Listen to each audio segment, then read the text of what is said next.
Hey, my name is Julie, and in today's video I will be exploring the three components of art, music and dance. This video explores the components I have learned and my progress throughout the semester. So first off, I will be exploring the art of music. This includes both the activities completed in the music lessons and music workshop in which I attended to gain more understanding and knowledge of music and how to teach it.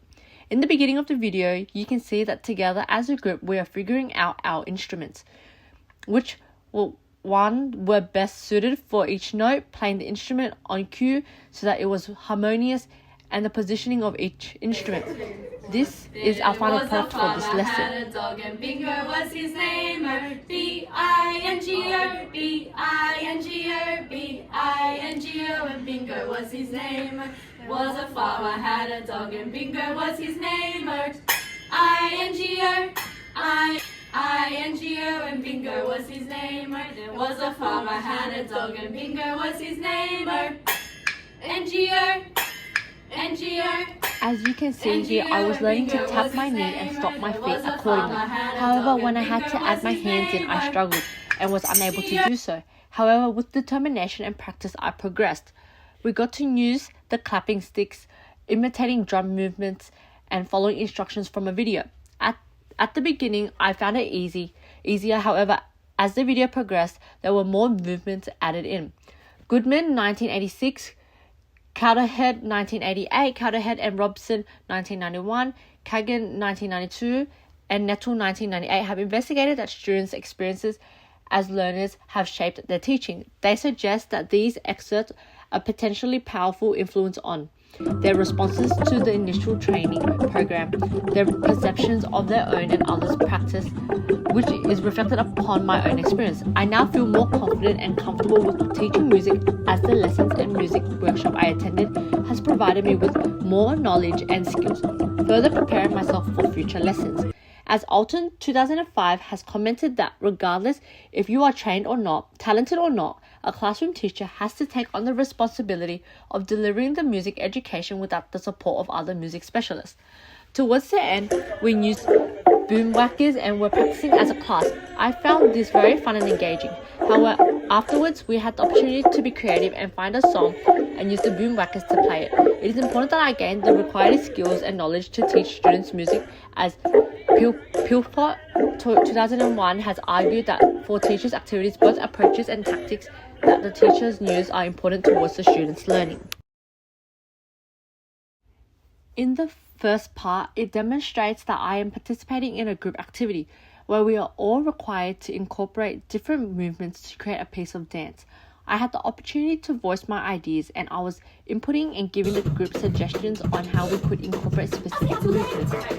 It took us a couple of tries, but we did not give up, and this is our final product for that activity.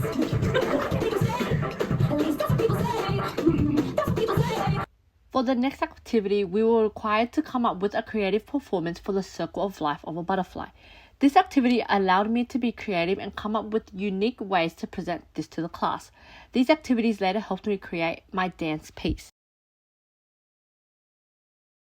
Although I kept forgetting some of my dance moves and having to constantly restart, I was not discouraged by this and kept trying to achieve my goal. I had to practice my moves constantly, trying to remember the sequence, and at times I would either forget or mix them up.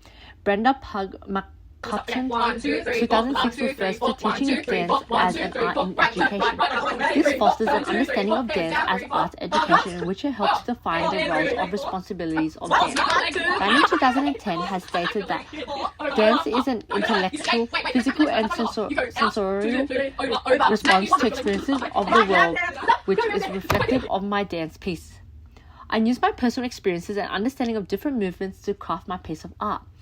Bolwell 1998 has made a comment which is similar to the statement that dance pedagogy has traditionally followed a transmission model of teaching where it requires students to learn by copying movements instructed by a teacher, which this method is commonly used in classrooms as teachers feel most comfortable with teaching dance, as they teach students the way they have been taught using personal experience and knowledge. Here, I can be seen practicing and incorporating different movements into my dance, which is best suits the song and rhythm. I have practiced these movements over a few sessions and have put in a lot of effort in trying to memorize the movements and coordinate well with others. This has taught me, although not everything goes to plan and is perfect, the most important thing is that I tried. This also goes with when I am teaching dance in school, that not everything goes to plan and that is okay. And this is our final dance piece. Visual arts has allowed me to be creative and express my skills and imaginations freely. I participated in the class workshop where I created Pierre Mondrian artwork and screen painting. This allowed me to be creative and free with my designs. For the Pierre Mondrian, I found it interesting how I was able to use tape and create an artwork, and that by outlining and coloring in the white spaces, it gave the artwork more depth. I also did a screen painting in which I decided to draw a bird and flowers. Once I've cut out the stencil, I put it into position and added the paint. I was nervous as to how it would turn out and anticipated the results. I was very happy with how it turned out. I thought that visual art was just for fun and to fill up time. However, looking further into visual arts within the structured environment plays a vital role in facilitating the effective acquisition. Visual arts also contribute to a student's spiritual and moral development, which also helps promote social and moral values, which is beneficial for growth and development and harmonious coexistence within today's society. As I completed my artwork and participated in class workshops, it provided me with the opportunity to express my creativity and emotions. My experience can be linked to the Merson and Dixon 2017 statement, in which visual art helps cultivate values such as individual thinking, emotional intelligence, trust, self-confidence, cooperation, empathy, respect, tolerance, and fairness. Art is now seen as a vital part contributing to students' learning, as Gillian 2011 have found that students' academics have shown results of major effects on students' learning abilities and performances in school. For my artwork, I drew a vase of flowers, which I took inspiration from the stencil I did in class for the screen painting. This artwork allowed me to experiment with different colors and required me to be intricate when I was painting it in. I spent time drawing out my sketch so that I could paint it in easily. After I sketched it out, I began to pick out the colors I wanted to use. I began by painting in the vase, then the leaves and the stem. Once this was completed, I moved on to the flowers, where I filled them in a dark and light pink, added white to add dimension to the flowers, and some shade of black. Once I had completed this, I moved on to the final part, which was painting in the background. I took my love for flowers as an inspiration for artwork, which represents how I can portray my emotions, feelings, and imagination into my artwork. I am very proud of the final product, as I put in a lot of effort and time into completing this. This is evident in McDougall et al. 2011 research, which states that it is good for people to have been acquainted with visual arts, in which they applied this as an approach towards knowing and understanding the world in which they live in. My painting is a representation of what I have seen in my world.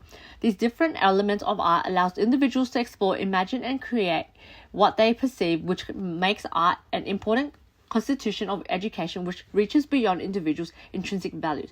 So by completing the assignment, I have achieved NESA Standard 2, which is to know the content and how to teach it, and NESA Standard 6, which is engaging in professional learning. Thank you.